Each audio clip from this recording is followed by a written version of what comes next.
وَلَقَدْ يَسَّرْنَا الْقُرْآنَ لِلذِّكْرِ فَهَلْ مِن مُّدَّكِرٍ۔ الحمد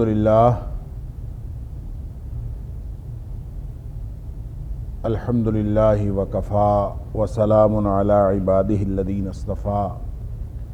اشہد ان لا الہ الا اللہ وحدہ لا شریک لہ واشہد ان محمدا عبدہ ورسولہ صلی اللہ علیہ وآلہ وسلم۔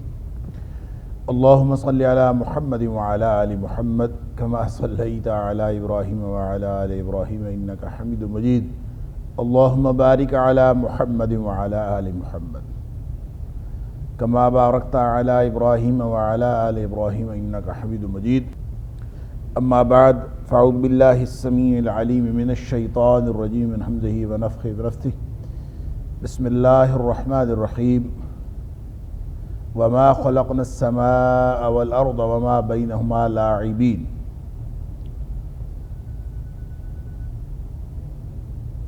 اور نہیں بنایا ہم نے آسمانوں کو اور زمین کو اور جو کچھ اس کے درمیان میں ہے اس حال میں کہ ہم کھیلنے والے ہوں۔ آیت نمبر 16 سورۃ الانبیاء، یہاں سے آج کے سبق کا آغاز اللہ کی توفیق سے ہو رہا ہے۔ اور جیسا کہ آپ کو معلوم ہے کہ یہ بات میں گزشتہ درس میں بھی اور گزشتہ سے پیوستہ درس میں بھی عرض کر چکا ہوں کہ آیت نمبر 1 سے آیت نمبر 15 تک سورہ انبیاء میں یہ جو ابتدائی آیات ہیں اس میں اللہ کریم نے رسالت کے بارے میں جو شبہات ہیں اور جو مختلف قسم کے خیالات کا اظہار معاندین نبوت اور مخالفین کرتے تھے اس کا تذکرہ فرمایا ہے اور اس کا رد فرمایا ہے۔ اور آیت نمبر 16 سے جہاں سے آج کا درس کا آغاز ہو رہا ہے اس میں اللہ کریم نے توحید اور یوں کہہ لیجئے کہ دلائل توحید بھی ہیں اور اس میں مشرکین کو انذار بھی ہے، ان کو یعنی خوف دلایا گیا ہے، تخویف بھی ہے۔ اگرچہ یہ جو مضامین کی تقسیم ہوتی ہے آیات کی، یہ ہر مفسر کی اپنی اپنی ہوتی ہے، وہ بعض اوقات مضامین کے اعتبار سے کوئی اور طرح کی تقسیم بھی کر سکتے ہیں اور کی جا سکتی ہے، جیسا کہ امام رازی جو ہیں علیہ رحمہ بہت بڑے مفسر ہیں، اپنی تفسیر کبیر میں انہوں نے آیت نمبر 20 تک ایک ہی مضمون کو جاری قرار دیا ہے کہ جو آیت نمبر 1 سے لے کر آیت نمبر 20 تک ایک ہی مضمون ہے، اور ان کا خیال یہ ہے کہ توحید کا مضمون آیت نمبر 16 سے شروع نہیں ہوتا بلکہ وہ آیت نمبر 21 سے شروع ہوتا ہے۔ تو بہرحال رسالت، توحید اور سارے عقائد، یہ جو مضامین کے اعتبار سے اس طرح کا جو اختلاف ہے مفہوم کا یا تفہیم کا، یہ دراصل اختلاف اس لیے ہوتا ہے کہ یہ سارے عقائد باہمی طور پر جڑے ہوئے ہیں اور مربوط، لہذا کسی بھی آیت کو کسی دوسرے عقیدے کے ساتھ منسلک قرار دینا اس میں نہ کوئی حرج ہے اور نہ ہی اس میں کوئی مضمون کا اختلاف۔ اللہ کریم نے یہاں پہ ایک اپنی قدرت کی طرف اور اپنے دلائل توحید کی طرف ایک اشارہ فرمایا ہے اور فرمایا کہ یہ جو کچھ ہم نے کارخانہ قدرت بنایا ہے یہ ہم نے کھیلتے ہوئے نہیں بنایا۔ لاعبین، لاعب اسم الفاعل ہے اور لاعبین اس حال میں کہ ہم کھیلنے والے ہوں اس طرح نہیں بنایا، یعنی یہ کھیل تماشا نہیں ہے۔ لعب جو ہے یہ جد کی ضد ہوتی ہے، جد ان کہتے ہیں بہت سیریس اور سنجیدہ بات کو۔ حدیث کے اندر بھی لفظ آتا ہے، ایک حدیث میں آتا ہے ثلاثن جدہن جد و ہزلہن جد، 3 باتیں ایسی ہیں کہ جب اس کو آپ سنجیدگی سے کریں تو وہ سنجیدگی ہوتی ہی ہے، اگر آپ مذاق سے بھی کریں تو وہ سنجیدہ ہی قرار دیا جاتا ہے۔ اور اس میں النکاح والطلاق والعتاق، اس حدیث کے اندر جہاں فرمایا کہ سنجیدگی سے جو بات کی جائے وہ تو سنجیدگی ہوتی ہی ہے، مذاق سے بھی کی جائے تو اس کو سنجیدگی ہی سمجھا جاتا ہے، لہذا نکاح، طلاق اور عتاق کہتے ہیں غلام کو آزاد کرنا، تو ان تینوں کے بارے میں ڈرامہ نہیں کرنا چاہیے، مذاق بھی نہیں کرنا چاہیے، مذاق سے بھی یہ ہو جاتا ہے۔ لہٰذا کسی بھی صورت میں اگر کوئی شوہر اپنی بیوی کے بارے میں اپنے منہ سے لفظ طلاق نکال دیتا ہے تو وہ یہ بہانہ نہیں کر سکتا کہ میں مذاق کر رہا تھا، یا میں خوشی سے کر رہا تھا، یا میں ہنسی سے کر رہا تھا، یا میں غصے سے کر رہا تھا. کوئی بھی بہانہ بنائے، لفظ طلاق جب منہ سے نکل گیا تو وہ طلاق ہو گئی. تو جد سنجیدگی کو کہتے ہیں، سیریسلی جو بات کی جائے اس کو کہتے ہیں. اور اس کے مقابلے میں عام طور پر جو لفظ آتا ہے جو اس کی ضد ہے وہ لعب ہے. تو لعب کا معنی ہے ایسے ہی کھیل تماشا جو آدمی صرف شغل کے لیے کرے. البتہ اس کے ساتھ ایک اور لفظ ہے لہو، جو اگلی آیت میں استعمال بھی ہوا ہے. تو لہو و لعب قرآن میں مختلف مقامات پر وما هذه الحیات الدنیا الا لہو و لعب، یا بعض اوقات لعب پہلے ہے، کہیں لہو پہلے ہے. تو یہ مترادفات میں سے ہیں. عمومی طور پر لہو بھی اور لعب بھی دونوں کا مطلب کھیل تماشا، ایسی چیز جو غیر سنجیدہ ہو. لیکن اہل علم نے اس میں تھوڑا سا فرق بھی کیا ہے، اور فرق یہ ہے کہ لعب اس عمل کو کہتے ہیں جو خوشی کے لیے ہو اور وقتی خوشی حاصل کرنے کے لیے ہو، اور وہ ایسا عمل جو آپ کو باطل کی طرف لے جائے، یعنی وقتی خوشی کے لیے ایسا عمل جو اپنے نتیجے کے اعتبار سے آپ کو باطل کی طرف کشش کرے، اس کو کہتے ہیں کہ یہ لعب ہے. اور جو آپ کو حق سے دور کر دے، ایسی وقتی خوشی کا جس میں کوئی فائدہ بھی نہ ہو، وہ وقتی خوشی کا کوئی عمل وہ لہو کہلاتا ہے جو آپ کو حق سے غافل کر دے. اس لیے کہ لہو جو ہے الہاکم التکاثر، تمہیں کر دیا، غافل کر دیا تمہیں تکاثر نے. تو یہ کسی چیز سے غافل ہو جانا، اپنے انجام سے غافل ہو جانا، یہ لہو ہے. تو بہرحال یہ دونوں معنی ایک غیر سنجیدہ، دونوں الفاظ جو ہیں ایک غیر سنجیدہ رویے کو ظاہر کرتے ہیں، جس میں صرف اس کو ایک کھیل تماشا اور ایک بالکل ایسے وقتی شوق اگر کہہ لیا جائے، اس میں کوئی سنجیدگی نہیں ہے، انجام کے اعتبار سے کوئی اس کی حیثیت نہیں ہے، ایسا اگر سمجھ لیا جائے اس دنیا کو، تو یہ ایسا نہیں ہے. یہ دنیا جو ہے یہ بہت بامقصد اللہ کریم نے ایک بہت ہی بامقصد تخلیق فرمائی ہے. اور اللہ فرماتا ہے وما خلقنا السماء والارض وما بینہم لاعبین. اچھا، یہ لاعب جو ہے یہ دو طرح سے اس کا مفہوم ہو سکتا ہے. ایک تو یہ کہ جب بنائی یہ زمین و آسمان جب بنائے گئے تو کھیلتے ہوئے نہیں بنائے، اس حال میں کہ کوئی کھیل رہا ہو بنانے والا، خالق جو ہے وہ شوق کر رہا ہو کھیلنے کا، ایسا نہیں ہے، بلکہ اس کو سنجیدہ بنایا. اور دوسرا یہ ہے کہ اس لیے نہیں بنایا کہ لوگ کھیلتے رہے، یہ بھی مفہوم ہے اس کا. لاعبین اس کا مطلب یہ اس لیے نہیں بنایا کہ یہاں اس کے متعلقین جو ہیں، اس میں رہنے والے لوگ وہ کھیل تماشا سمجھ کے اس کو اس طرح سے لیتے رہے، غیر سنجیدہ رویے کے ساتھ لیتے رہے، ایسا نہیں. لو اردنا ان نتخذ لہوا، اگر ہم چاہتے کہ کوئی شغل بنانا، لو اردنا اگر ہم یہ چاہتے ان نتخذ کہ ہم بنائیں یا لیں لہوا کوئی شغل، کوئی ایسی چیز جو ہم کھلونا یا کوئی کھیلنے والی چیز ہم بنانا چاہتے، لاتخذناہ من لدنا، تو ہم اپنے پاس اپنی جناب سے بنا لیتے. پھر اتنی بڑی بامقصد کائنات بنانے کی ضرورت کیا تھی؟ اور اس میں اتنے احساسات رکھنے والا، شعور رکھنے والا، اور امتیاز کی ایک صلاحیت رکھنے والا، اور خیر و شر کے اندر امتیاز کر کے اس حق اور باطل کی جنگ میں شریک ہو جانے والا انسان اور اتنی بڑی مخلوق اللہ کیوں بناتا؟ پھر اپنے پاس یہ کھلونا اللہ تعالیٰ بنا لیتا.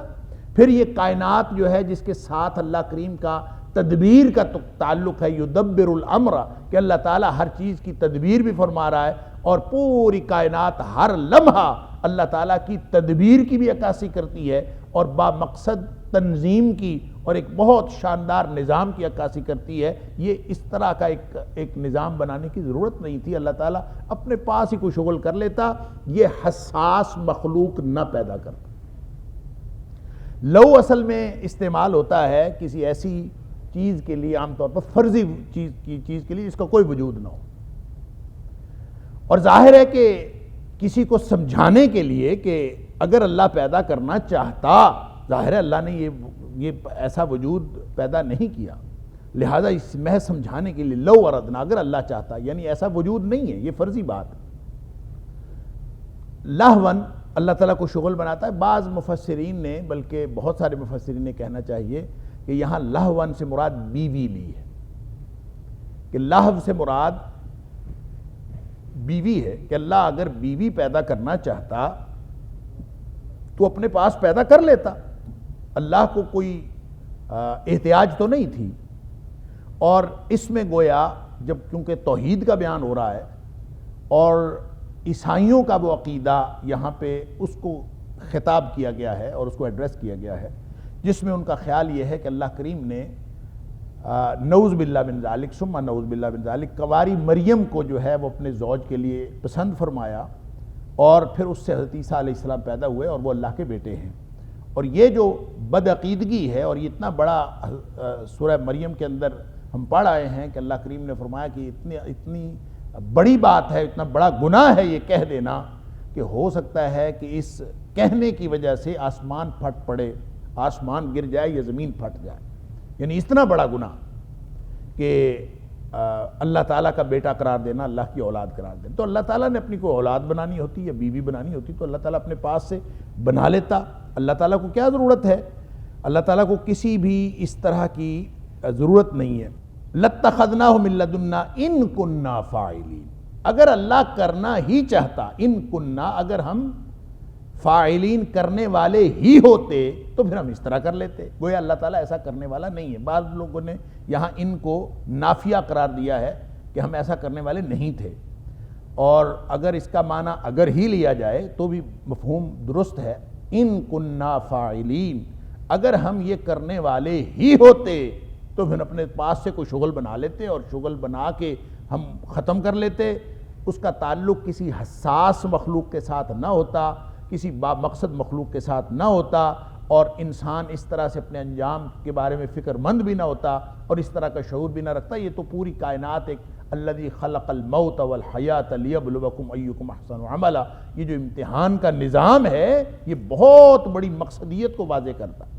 لہذا اگر شغل ہوتا تو پھر یہ کائنات اس طرح پیدا نہ ہوتی۔ یہ جو اس طرح پیدا ہوئی ہے تو اس کا مطلب ہے یہ انتہائی سنجیدہ ہے اور اس کو انتہائی سنجیدگی سے لینا چاہیے۔ البتہ دنیا میں جو کچھ ہو رہا ہے یہ تو سارا شغل تماشا ہی ہے۔ یہ تو ایسے ہی ہے جیسے لوگ جو ہیں وہ ایک لوگ کہتے ہیں کہ یہ ڈرامہ ہے جی، یہ ایک بہت بڑا سٹیج ہے اور اس کے اوپر ہم سب ایکٹرز ہیں اور بس ایکٹنگ کر رہے ہیں، اور بس گویا یہاں پہ جو صبر کرنے والے، یہاں پہ جو ظلم کرنے والے، یہاں پہ جو ایک دوسرے کے خلاف جو دھوکہ دہی کرنے والے اور دوسرے جو لوگ اس دھوکہ دہی کو برداشت کرنے والے، یہ سب گویا ایسے ہی ہے، اس کا کوئی مقصد نہیں ہے، کوئی نتیجہ نہیں نکلنا۔ تو اس کا مطلب ہے ظالم کے ظلم کو روکنے والی کوئی ذات نہیں ہے، تو ان کا کوئی مقصد ہی نہیں ہے۔ اگر یہ دنیا ایسی غیر سنجیدہ تھی اور غیر سنجیدہ ہو تو پھر اس کا مطلب یہ ہے کہ کبھی بھی مظلوم کی فریاد سننے والا تو کوئی نہیں ہے۔ مظلوم کو کب، یعنی قیامت کا جواز بنتا ہے جب آپ اس کائنات کو، اس کے مختلف طبقات کو اور آپس کے انٹریکشن کو، اس پورے نظام عمل کو جب آپ دیکھتے ہیں تو انسان اندر سے پکار اٹھتا ہے کہ کوئی دن تو ہونا چاہیے جس دن فیصلہ ہو۔ یعنی ایسا تو نہیں ہے کہ یہ دنیا میں سارے گدھے گھوڑے سب برابر ہوئے پھرتے ہیں، لوگ چھپے پھرتے ہیں، اور کوئی ایسا دن ہونا چاہیے یوم تبلی السرائر، قرآن کہتا ہے اس دن سارے راز باہر آ جائیں گے، اور وہ ایسا دن اللہ تعالیٰ نے بنایا ہوا ہے۔ اس لیے یہ ایک بڑی بامقصد، اللہ اکبر، اور اس بامقصد کائنات میں جب انسان جیسی ایک باشعور مخلوق پیدا کی ہے تو بہت سارے اپنے شعور کی وجہ سے حق کے ساتھ ہوتے ہیں، اور بہت سارے لوگ اپنے شعور کے غلط استعمال کی وجہ سے باطل کے ساتھ ہوتے ہیں۔ تو یہ حق اور باطل کا جو تصور ہے اور خیر اور شر کا جو تصور ہے یہ ہوتا ہی نہ اگر یہ سنجیدہ نہ ہوتی۔ اگر یہ کائنات کے اندر کوئی سنجیدگی، معنویت اور مقصدیت نہ ہوتی تو یہ کبھی مقصد ہی نہ ہوتا، یہ کبھی شعور ہی نہ ہوتا۔ تو حق اور باطل کا شعور تو بہرحال ہے، چاہے کوئی جتنا بھی گیا گزرا ہو۔ وَنَفْسٍ وَمَا سَوَّاهَا فَأَلْهَمَهَا فُجُورَهَا وَتَقْوَاهَا، یعنی انسان کے اندر نیکی اور برائی کا تصور بہرحال موجود ہے، وہ جتنا مرضی گیا گزرا ہو، اگر اللہ نے اس کو شعور دین سے نوازا ہے اور شعور شریعت سے نوازا ہے تو اس کا جو حق اور باطل کا تصور ہے وہ بھی درست ہوگا۔ اور اگر یہ شعور نہیں ہے تو بھی حق اور باطل کا تصور اس کے ہاں کچھ نہ کچھ ہے۔ اللہ اکبر، میں اکثر کہا کرتا ہوں کہ ڈاکو ڈاکہ مارنے کے بعد بھی جب آپس میں مال تقسیم کرتے ہیں تو کہتے ہیں انصاف کے ساتھ تقسیم کرنا، کسی کے ساتھ ظلم نہ ہو، انصاف کے ساتھ تقسیم کرنا۔ ڈاکہ مار کے آئے لیکن آپس میں انصاف کا کوئی نیکی کا تصور ان کے ہاں بھی موجود۔ لہذا وَنَفْسٍ وَمَا سَوَّاهَا فَأَلْهَمَهَا فُجُورَهَا وَتَقْوَاهَا، یعنی حق اور باطل کی ایک کشمکش کا جو تصور ہے، اور کسی بھی سطح پر انسان گرا ہوا ہو تو بھی وہ یہ جو شعور ہے حق اور باطل کا، یہ زبان حال سے انسان سے اس کی گواہی دیتا ہے کہ گویا انسان اپنی زبان حال سے اس کی گواہی دیتا ہے کہ یہ با مقصد کائنات ہے، یہ غیر سنجیدہ اور خواہ یہ کھیل تماشا نہیں ہے، بلکہ یہ ایک انتہائی سنجیدہ کائنات۔ اللہ اکبر۔ اور اللہ کریم نے اگلے جملے میں اسی کو انتہائی وضاحت کے ساتھ فرما دیا، بل نقذف بالحق علی الباطل فیدمغه فاذا هو زاهق ولکم الویل مما تصفون۔ اللہ اکبر۔ بلکہ حقیقت بات یہ ہے، نقذف مارتے ہیں یا پھینکتے ہیں، یا کہہ لیجئے ان دونوں لفظوں کو آپ ملا لیجئے، پھینک مارتے ہیں کہہ لیجئے۔ نقذف کا معنی پھینکنا ہوتا ہے۔ بالحق علی الباطل، ہم حق کو باطل پر پھینک مارتے ہیں، یعنی ٹکراؤ ہوتا ہے، تصادم ہوتا ہے۔ یعنی یہ دنیا جو ہے، یہ حق اور باطل کا جو تصور ہے، یہ ایسے ہی کھیل تماشا نہیں ہے، یہ کھلونے نہیں کھیل رہے، بلکہ حق ایک اللہ کی طرف سے ایک اینٹیٹی ہے جس کا ایک خاص انجام ہے، باطل ایک اینٹیٹی ہے، اس کا ایک انجام ہے، اور حق اور باطل کی یہ جو کشمکش ہے جو ازل سے چلی آ رہی ہے۔ اللہ اکبر۔ یہ جو نیکی کا تصور ہے، اس کا مطلب یہ ہے کہ کبھی ہو نہیں سکتا کہ کوئی شخص نیکی کر رہا ہو اور اس کا ٹکراؤ کسی باطل سے نہ ہو، یہ ممکن نہیں ہے۔ یعنی آپ آسان زندگی گزار جائیں، آپ حق پر بھی ہوں، آپ سے کوئی ٹکراؤ ہی نہ کرے، آپ سے کوئی تصادم پیدا نہ ہو، آپ کو راستے میں کوئی رکاوٹ کھڑی نہ ہو، یہ ممکن نہیں۔ اللہ اکبر۔ یہ شہادت گاہ الفت میں قدم رکھنا ہے۔ لوگ آسان سمجھتے ہیں مسلمان ہونا، آپ ایک دفعہ کہہ کے تو دیکھیں کہ مسلمان، اس کے بعد آزمائشیں شروع ہو جاتی ہیں، اور یہ باطل اس کے ساتھ ٹکرانا شروع ہو جاتا ہے، یہ ممکن ہی نہیں ہے کہ نہ ٹکرائے۔ اور دوسری بات یہ ہے کہ حق اور باطل کو اللہ نے پیدا ہی ٹکرانے کے لیے کیا، اور جہاں سے بھی وہ، جیسے اقبال نے کہا تھا، ستیزہ کار رہا ہے ازل سے تا امروز، چراغ مصطفی سے شرار بولا۔ ایک طرف اللہ کے رسول صلی اللہ علیہ وسلم کے ماننے والے ہیں اور دوسری طرف دشمنان اسلام ہیں، ان کا ٹکراؤ ازل سے ہے۔ یہ اندھیرا اور اجالا، یہ دن اور رات، یہ جتنے آپ کو آسمان اور زمین، اونچائی اور نیچائی، گہرائی، جتنی بھی آپ کو یہ جو جوڑے ملتے ہیں، دنیا کائنات کے مفکرین اس بات پر متفق ہیں کہ یہ سارے جوڑے اصل میں آپس میں ایک دوسرے سے تضاد کی نشاندہی کرتے ہیں۔ اندھیرا روشنی کے پیچھے ہے، روشنی اندھیرے کے پیچھے ہے۔ یہ آپ کو اس کائنات کا نظام بتاتا ہے کہ حق اور باطل کی کشمکش جاری ہے، اور یہ ممکن نہیں ہے کہ کہیں پہ ایک ہو، کیونکہ تعرف الاشیاء باضدادها، کہ چیزوں کی پہچان ہی اس کی ضد سے ہوتی ہے۔ باطل نہ ہو تو حق کی پہچان ہی نہ ہو۔ تو حق اپنی پہچان کے لیے اللہ کریم نے اس کے ساتھ باطل پیدا کیا ہے، حق کی پہچان کے لیے، اور باطل موجود ہے، اور پھر یہ کشمکش ہمیشہ سے جاری ہے اور جاری رہتی ہے۔ لیکن ایک وقت آتا ہے کہ اللہ کی مشیت سے جو حق ہے وہ باطل پر غالب آ جاتا ہے، اور یہ اللہ کریم نے اپنی مشیت میں ایک تو اس کو نظام کائنات کے حوالے سے سمجھایا کہ یہ نظم کائنات ہے کہ حق باطل پر غالب آ جاتا ہے۔ فرمایا یہ نہیں ہے کہ اپنی جو ایک طبعی قانون کے مطابق کشمکش چلتی رہتی ہے، جیسے کائنات جو ہے ایک مشین ہو اور پرزے بنے ہوئے ہوں اور بس چل رہا ہو، نہیں، یدبر الامر، وہ تدبیر کرتا ہے۔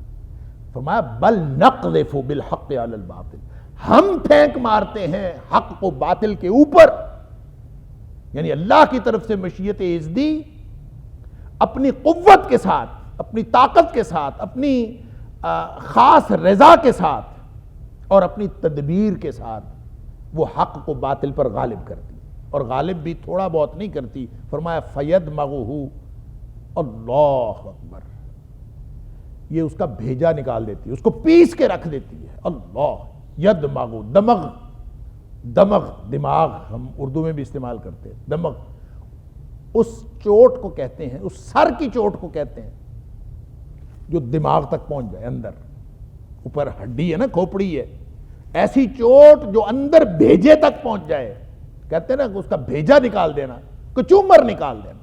اللہ اکبر. تو باطل پر حق جب پڑتا ہے اور وہ اپنی کسی ازلی یا طبعی قانون کے تحت نہیں، اللہ کی تدبیر کے تحت، فرمایا کہ بل نقذف بالحق علی الباطل، ہم کرتے ہیں یہ، اور اس میں فیدمغہ، پھر یہ اس کا کچومر نکال دیتا ہے، حق باطل کا کچومر نکال دیتا ہے، اس کا بھیجا اڑا دیتا ہے، یوں کہہ لیجئے. یہ اس قدر شدید الفاظ ہیں.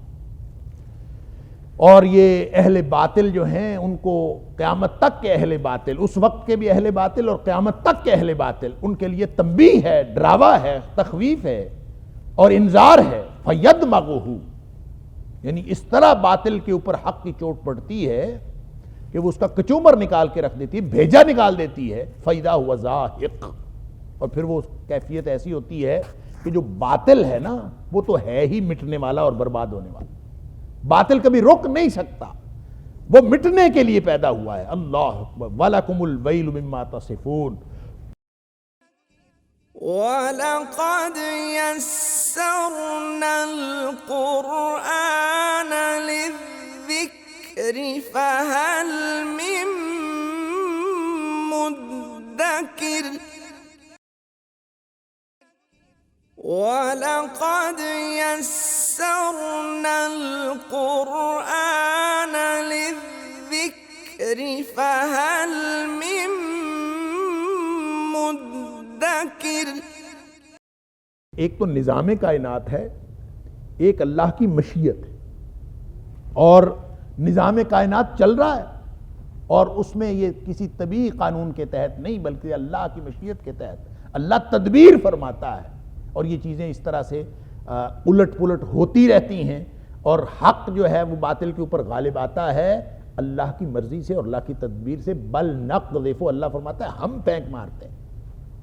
وہ نبی اکرم صلی اللہ علیہ وسلم کی ایک حدیث آپ ذہن میں تازہ کر لیجئے کہ جس میں نبی اکرم صلی اللہ علیہ وسلم نے گلوبلی، یعنی اس کو آپ کہہ لیجئے عالمگیر سطح پر جو حق کی فتح ہے اس کا ذکر نبی اکرم صلی اللہ علیہ وسلم نے فرمایا. آپ نے فرمایا کہ نبوت ہوگی جب تک اللہ چاہے گا کہ نبوت رہے. تکون النبوہ، یہ نبوت جو ہے وہ رہے گی ما شاء اللہ ان تکون، جب تک اللہ چاہے گا کہ یہ نبوت رہے اس وقت تک نبوت رہے گی. پھر کیا ہوگا؟ ثم یرفعها اذا شاء یرفعها، پھر اللہ تعالیٰ اس کو اٹھا لے گا، یعنی نبوت اٹھ جائے گی، ختم ہو جائے گی، یعنی نبی اکرم صلی اللہ علیہ وسلم اس دنیا سے تشریف لے گئے، نبوت مکمل ہو گئی. جب اٹھانا چاہا اللہ نے اٹھا لیا. پھر اس کے بعد کیا ہوگا؟ فرمایا ثم تکون خلافۃ علی منہاج نبوہ، پھر اس کے بعد نبوی منہاج پر اسی طرح سے ایک جانشینی ہوگی، ایک خلافت ہوگی، خلافت راشدہ ہوگی. اور فرمایا پھر وہ رہے گی وَتَكُونُ مَا شَاءَ اللَّهُ أَن تَكُونُ، جب تک اللہ چاہے گا وہ خلافت علی منہاج النبوہ رہے گی. پھر فرمایا نبی اکرم صلی اللہ علیہ وسلم نے کہ پھر ثُمَّ يَرْفَعُهَا إِذَا شَاءَ يَرْفَعُهَا، جب اللہ چاہے گا پھر اس کو بھی اٹھا لے گا، خلافت علی منہاج النبوہ بھی ختم ہو جائے. اللہ. اور پھر اس کے بعد کیا ہوگا؟ فرمایا ثم يكون ملكا عاضا، اس کے بعد کاٹ کھانے والی بادشاہت ہوگی، یعنی ظالم بادشاہ ہوں گے، ظالم حکمرانوں کی بادشاہتیں آ جائیں گی. اللہ اکبر. اور پھر اس کے بارے میں فرمایا ثم تكون ما شاء اللہ ان تكون، وہ پھر رہے گی جب تک اللہ چاہے گا کہ یہ رہے. اور وہ کیا بادشاہت ہوگی؟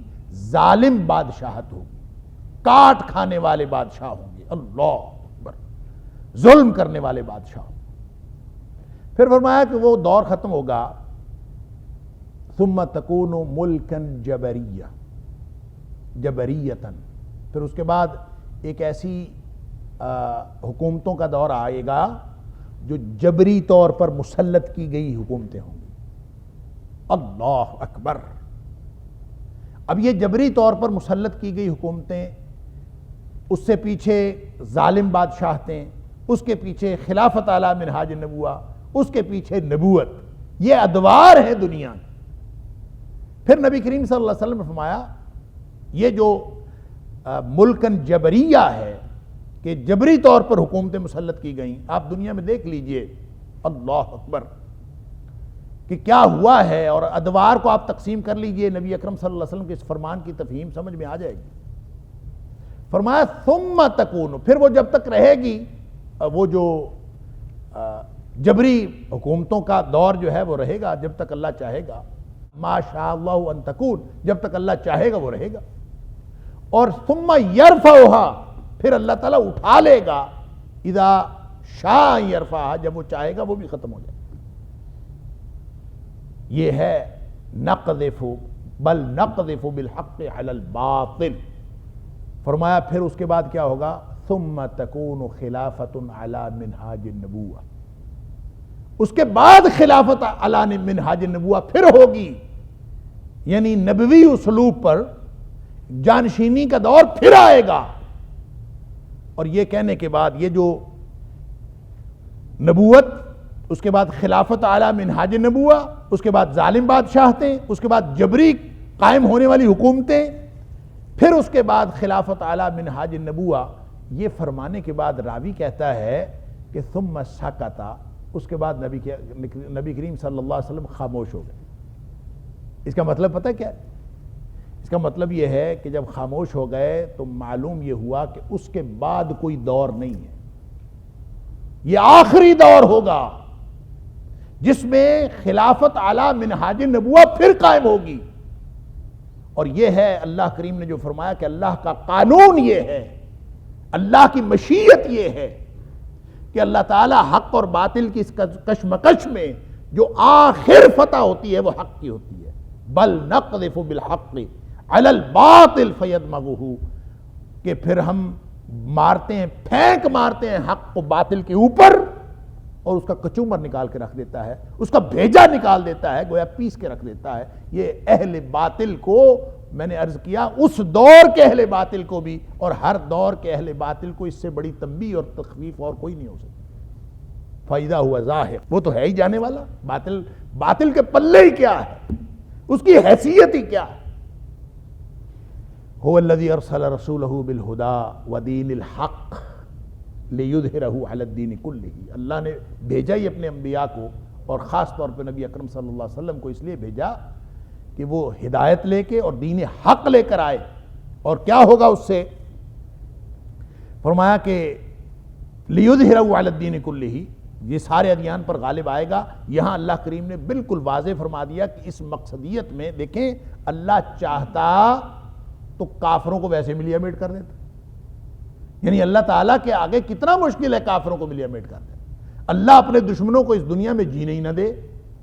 لیکن یہ مقصدیت ہے، یہ معنویت ہے اس کائنات کی کہ حق اور باطل کی کشمکش میں اہل حق کو اللہ نے کامیاب کرنا ہے، اہل باطل کو اللہ نے ناکام اور رسوا کرنا ہے، دنیا میں بھی اور آخرت میں بھی. یہ اللہ کا قانون ہے. فرمایا یہ ہے وہ مقصدیت جس کے لیے یہ پوری کائنات بنی ہے کہ جو اہل حق ہوں گے، جو حق کے ساتھ جڑے ہوں گے، ان کے ساتھ اللہ تعالیٰ فتح عطا فرمائے گا حق کو اور اہل حق کو.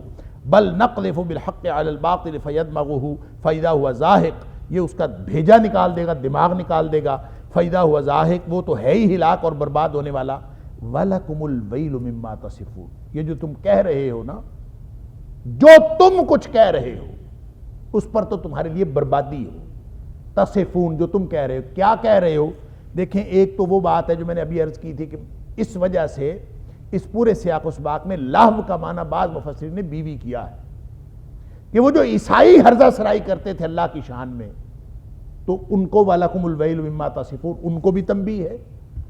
اور جو مشرکین مکہ فرشتوں کو اللہ کی بیٹیاں قرار دے کے اور وہ مختلف قسم کے شرک کا اظہار کرتے تھے، ان کو بھی تنبیہ اور تخویف ہے. اور جو اس دنیا کو، اس پوری کائنات کو ایک بالکل کھیل تماشا قرار دے کے اور ایک غیر سنجیدہ عمل قرار دے کے غیر سنجیدہ اور بالکل بغیر کسی مقصدیت اور معنویت کے کائنات قرار دیتے تھے کہ بس ٹھیک ہے جی یہ تو ایک ڈرامہ ہے اور اس ڈرامے کے ہم سب ایکٹر ہیں، بس چل رہا ہے، نموت و نحیا، اور ہم بس آتے ہیں اور زندگی ملتی ہے، مر جاتے ہیں، اور وما یہلکنا الا الدہر، زمانے کی چکی چل رہی ہے، بس اس کا اور کوئی مقصد ہی نہیں ہے۔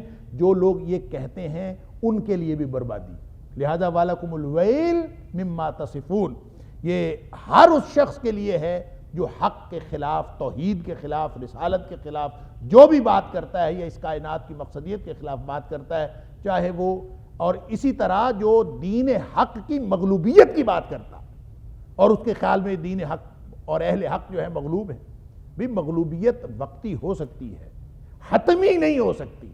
اللہ کا دین غالب ہونے کے لیے آئے، لہذا وہ جو نبی اکرم صلی اللہ علیہ وسلم کی حدیث میں نے آپ کے سامنے رکھی ہے، اس حدیث کو آپ ادوار میں اگر عملی طور پر تاریخ کے ادوار میں تقسیم کرنا چاہیں تو آپ کو پوری طرح آپ تاریخ پڑھتے جائیں اور نبی اکرم صلی اللہ علیہ وسلم کی اس حدیث میں بیان کیے ہوئے ادوار کا جائزہ لیتے جائیں، آپ کو معلوم ہوگا کہ پوری دنیا میں بادشاہتوں کا ایک دور تھا خلافت اعلیٰ منہاج النبوہ کے بعد، اور وہ پوری دنیا میں بادشاہ تھے، اور جو بادشاہ ہوتا ہے اس کی نشانی یہ ہوتی ہے یا اس کی خصوصیت یہ ہوتی ہے کہ بادشاہ کا کہا ہوا قانون ہوتا ہے، اس کی زبان سے نکلے، اس نے کسی پارلیمنٹ سے پاس نہیں کروانا ہوتا، اس نے کسی شورا سے پاس نہیں کروانا ہوتا، بس اس کی زبان سے نکلے اور وہ حکم پورا ہونا چاہیے، بس شاہی فرمان ہے جی۔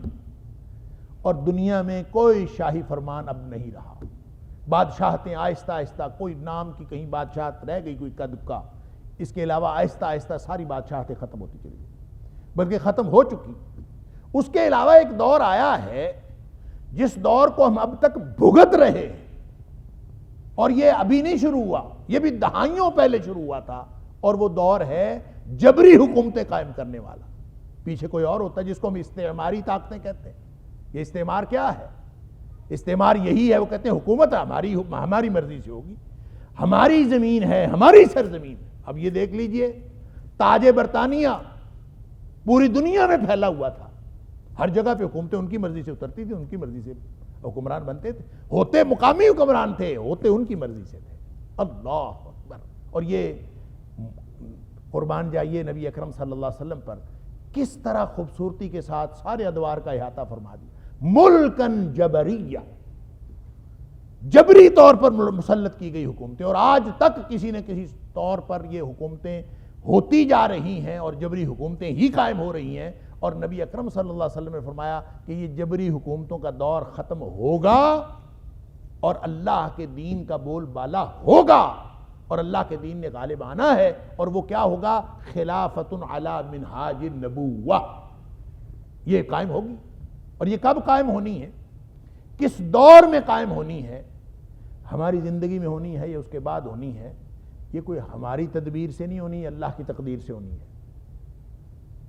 اور ہم نے اگر آج اہل حق ہونے کا ثبوت نہ دیا، ہم نے اگر اپنی انفرادی اور اجتماعی زندگیاں اہل حق والی نہ بنائیں، تو ہمیں اپنا انجام جو ہے اس کی فکر کر لینی چاہیے۔ گروہ تو دو ہیں، ایک اہل حق ہے، ایک اہل باطل ہیں، اور جب اہل حق نے اہل باطل سے ٹکرانا ہے تو اہل باطل کا کچومر نکلنا ہے، سارا سسٹم باطل کا کولیپس ہونا ہے۔ آپ کو باطل جو ہے، میں ہمیشہ عرض کیا کرتا ہوں کہ باطل آپ کو سر چڑھتا نظر آئے، یوں بادل کی طرح گرجتا نظر آئے، باطل کی حیثیت ہی کیا ہے؟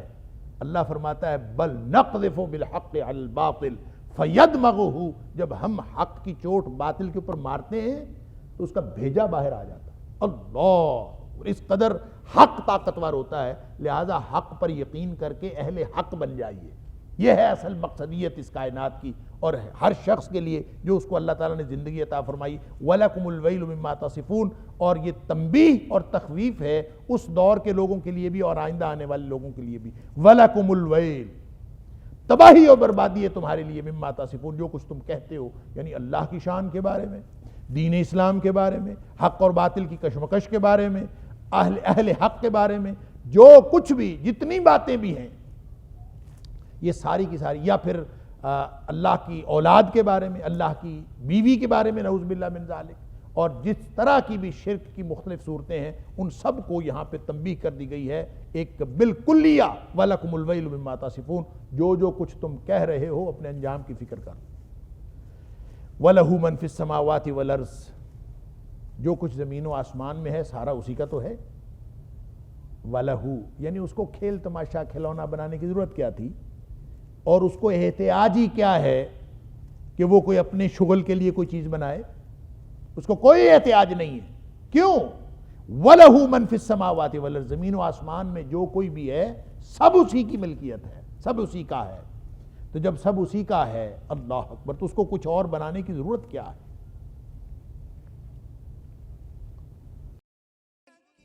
وَلَقَدْ يَسَّرْنَا الْقُرْآنَ لِلذِّكْرِ فَهَلْ مِن مُدَّكِرٍ وَلَقَدْ يَسَّرْنَا الْقُرْآنَ لِلذِّكْرِ فَهَلْ مِن مُدَّكِرٍ وَمَنْ عِنْدَهُ لَا يَسْتَكْبِرُونَ عَنْ عِبَادَتِهِ، اور جو ہستیاں اس کے پاس ہیں جن کو مشرکین مکہ، بعض مشرکین فرشتوں کو اللہ کی بیٹیاں قرار دیتے تھے، اللہ فرماتا ہے وَمَنْ عِنْدَهُ، اور جو اس کے پاس ہیں لَا يَسْتَكْبِرُونَ عَنْ عِبَادَتِهِ، وہ بھی اللہ کے بندے ہیں، اللہ کی غلامی کر رہے ہیں، اور اللہ کی بندگی سے ذرہ بھر انحراف نہیں کرتے، استکبار نہیں کرتے، حق کا انکار نہیں کرتے. وَلَا يَسْتَحْسِرُونَ، اور نہ ہی وہ اس بات سے تھکتے ہیں کہ وہ کبھی تھک کر رک جائیں کہ اللہ کی بندگی سے اب ہم تھک گئے، اب ہم سے نہیں ہوتی. ہم انسان تو 2 نمازیں پڑھ لیں تو تیسری پہ تھکے ہوئے پڑے ہوتے ہیں، کہ 2 پڑھ لی ہیں تھک گئے ہیں، بلکہ ایک نماز میں ہی 4 رکعتیں پڑھتے پڑھتے تھک جاتے ہیں. تو وہ ساری ان کی زندگی اللہ نے اس طرح کی بنائی ہے کہ وہ کبھی نہیں تھکتے. ان کی زندگی ہی بندگی ہے، ان کو زندگی عطا ہی بندگی کے لیے ہوئی ہے، اور اس سے انحراف ان کے پاس ہے ہی نہیں. یسبحون اللیل والنہار لا یفترون، وہ دن رات اللہ کی تسبیح بیان کرتے ہیں. لا یفترون، اور اس میں وقفہ نہیں کرتے، ڈھیل نہیں کرتے، سست نہیں پڑتے. لا یفترون، یہ یفترون ہے، یہ ذہن میں رکھیے گا. یہ قرآن میں چونکہ یہ لفظ یا فا تا را واو نون کے ساتھ بہت دفعہ استعمال ہوا ہے، لیکن وہ یفترون نہیں ہے، وہ یفترون ہے. یفترون اور یفترون میں بڑا فرق. یفترون اور لفظ ہے، اس کا مادہ فا را یا ہے، اور وہ باب افتعال سے ہے. افترا، گھڑنا، اپنی طرف سے کوئی چیز گھڑ لینا. تو یفترون کا معنی ہوتا ہے کہ وہ اپنی طرف سے گھڑ لیتے ہیں. اور اسی طرح انہوں نے نبی اکرم صلی اللہ علیہ وسلم کو مفتری کہا، نعوذ باللہ من ذالک. اور وہ گھڑتے خود ہیں، من گھڑت باتیں وہ خود بناتے ہیں. اور کسی بھی چیز کو کانٹ چھانٹ کے آپ کوئی نئی چیز بنا لیں تو اس کو افترا کہا جاتا ہے. لہذا فا را یا الفری وہ مادہ ہے اس کا، اور باب افتعال سے ہے، اس کو افترا کہتے ہیں. اور اس سے مفترون ہے، اور یفترون ہے کہ وہ اس سے گھڑتے ہیں اپنی طرف سے. وہ بالکل الگ لفظ ہے. یہ ہے یفترون، یہ فاتر یفترو سے ہے، اور اس کا مادہ ہے فاتارا. اور اس کا معنی ہوتا ہے کوئی انتہائی تیزی کے بعد کسی چیز میں سستی آ جانا، یا انتہائی سختی کے بعد کسی چیز میں نرمی آ جانا، یا یوں کہہ لیجئے کہ کوئی حدت کے بعد کوئی چیز ٹھنڈی پڑ جائے، سستی آ جائے اس میں، تو اس عمل کو یفترون کہتے ہیں. ہم نے سورہ مائدہ کے اندر پڑھا فترہ، وہ کیا ہے کہ علی فترۃ من الرسل، کہ ہم نے نبی اکرم صلی اللہ علیہ وسلم کو بھیجا ہے رسولوں میں ایک وقفے کے بعد. اور وقفہ کون سا ہوا تھا؟ ایک ڈھیل پڑی تھی، ایک نبوت کا سلسلہ جو نبی یکے بعد دیگرے آتے چلے جا رہے تھے، اس سلسلے میں کمی آئی تھی. رک گیا تھا سلسلہ. کب رکا تھا؟ حضرت عیسیٰ علیہ السلام سے لے کر نبی اکرم صلی اللہ علیہ وسلم تک. وہ تقریباً جو ہے وہ 571 یا 576 برس جو ہے وہ رکا رہا, اور اس کے بعد نبی اکرم صلی اللہ علیہ وسلم تشریف لائے. تو یہ 500-600 سال کا جو وقفہ آیا ہے اس کو فرمایا علی فترۃ من الرسل. یہ رسولوں کے سلسلے میں اس تسلسل کے اندر کمی آئی, وہ جو جاری سلسلہ تھا اس کے اندر کمی آئی. لہذا یفترون کا معنی ہے وہ وقفہ نہیں کرتے. یسبحون اللیل والنہار, یعنی اس کا مطلب یہ نہیں ہے کہ لا یفترون, کہ وہ اگر یہ لا یفترون پڑھا جائے تو اس کا مطلب یہ ہوگا کہ وہ اپنی طرف سے کوئی چیز من گھڑت نہیں بناتے. تو جس مخلوق کی بات ہو رہی ہے نا, آسمانی مخلوق کی, ان کے پاس اپنی طرف سے بنانے کی صلاحیت ہی نہیں ہے. ان کے پاس اللہ تعالیٰ کی نافرمانی کی صلاحیت ہی نہیں ہے. لا یعصون اللہ ما امرہم ویفعلون ما یؤمرون. وہ اللہ تعالیٰ کے حکم کی خلاف ورزی کر ہی نہیں سکتے, اور وہی کرتے ہیں جو جس کا ان کو اللہ نے حکم دیا ہے. اور یہ جو صبح و شام تسبیح بیان کرتے ہیں نا, اور اس میں نہ وقفہ آتا ہے نہ بندگی میں تھکتے ہیں, یعنی کیسی زندگی ہے. بلکہ ایک روایت جو حضرت کعب الاحبار سے ہے, اس روایت کے مطابق ان کی جو تسبیح ہے نا, ان کی فرشتوں کی جو تسبیح ہے, وہ بالکل ایسے ہی ہے جیسے ہم انسانوں کے لیے سانس ہے. جس طرح سانس کے بغیر ہماری کوئی زندگی نہیں ہے, سانس لیے بغیر ہماری کوئی زندگی نہیں ہے, بعین ہی فرشتوں کی کوئی زندگی نہیں ہے اگر وہ تسبیح نہ کریں. اور جس طرح ہماری سانس رکتی نہیں ہے, ہر وقت چلتی رہتی ہے, بعین ہی ان کی تسبیح چلتی رہتی. اور یہ روایت جو امام شوکانی نے بھی فتح القدیر کے اندر اور امام رازی نے بھی اپنی تفسیر کبیر کے اندر نقل کی ہے, تو وہ اس آیت سے اس کی تصدیق ہوتی ہے کہ یسبحون اللیل والنہار لا یفترون. صبح و شام جس طرح ہماری سانس چلتی ہے ان کی تسبیح چلتی ہے. لا یفترون, وقفہ نہیں آتا, سست نہیں پڑتے, ڈھیلے نہیں پڑتے. فترہ, یہ فترہ کا لفظ جو ہے نا یہ بڑا اہم ہے, اس کو آپ یوں بھی سمجھ لیجئے, حدیث میں بھی استعمال ہوا ہے. شرہ اور فترہ ایک ہی حدیث میں استعمال ہوا. نبی اکرم صلی اللہ علیہ وسلم فرمایا ان لکل عمل شرہ, ہر عمل کے اندر ایک دفعہ تیزی آتی ہے, اور پھر تیزی آنے کے بعد وَلِكُلِّ شِرَّةٍ فِطْرَةٍ, کہ ہر شرہ کے بعد, ہر تیزی کے بعد ایک وقفہ آتا ہے, ایک ڈھیل پڑ جاتی ہے, مدھم ہوتا ہے. گویا انسانوں کی, میں نے لفظ پڑھا اِنَّ لِكُلِّ عَمَلٍ, اور ایک روایت میں ہے اِنَّ لِكُلِّ عَامِلٍ, ہر عمل کرنے والے میں ایک تیزی آتی ہے, شرہ آتی ہے, پھر فترہ آتا ہے. یہ اتار چڑھاؤ عمل کے اندر ہوتا رہتا ہے. اللہ اکبر. لیکن فرق یہ ہے کہ جو اہل حق ہوتے ہیں نا, ان کے اندر فترہ آئے یا ان کے اندر شرہ آئے, وہ ہوتا نبی اکرم صلی اللہ علیہ وسلم کی سنت کے مطابق ہے. اگر سنت کے مطابق ہو, اور اس کی وضاحت خود نبی اکرم صلی اللہ علیہ وسلم فرما دی, فمن کانت فترتہ, اور ایک حدیث میں ہے فمن کانت شرتہ, جس کی تیزی, یعنی ایک روایت کے مطابق جس کا وقفہ جو ہے یا جس کا ڈھیل پہ آ جانا, سست پڑ جانا, جس کا سست پڑ جانا, الی سنتی, فمن کانت فترتہ الی سنتی, جس کا ڈھیلا پڑ جانا بھی میری سنت کے مطابق ہو, فقد افلح, یہ ایک میں فرمایا فقد اہتدا, وہ ہدایت پا. اور اسی طرح فرمایا فمن کانت شرتہ, اور جس کی شرہ جو ہے, جس کی تیزی جو ہے وہ الی سنتی, وہ سنت کے مطابق ہو, فقد اہتدا یا فقد افلح یا فقد نجا, یہ تینوں الفاظ, وہ کامیاب ہو گیا یا نجات پا گیا یا وہ ہدایت پا گیا. تو اور جس شخص نے ومن کانت فترتہ او شرتہ الی غیر ذالک, جس کی تیزی بھی کسی اور بنیاد پر, جس کا ٹھہراؤ بھی کسی اور بنیاد پر, نہ سنت کی بنیاد پر نہیں ہے, تیزی کی وجہ بھی کوئی اور ڈھیلا پڑ جانا اور سست پڑ جانا اور وقفہ کر دینا, اس کی بنیاد بھی کوئی اور ہو, فقد ہلاکا, نبی اکرم صلی اللہ علیہ وسلم, وہ تو تباہ و برباد ہو گئے.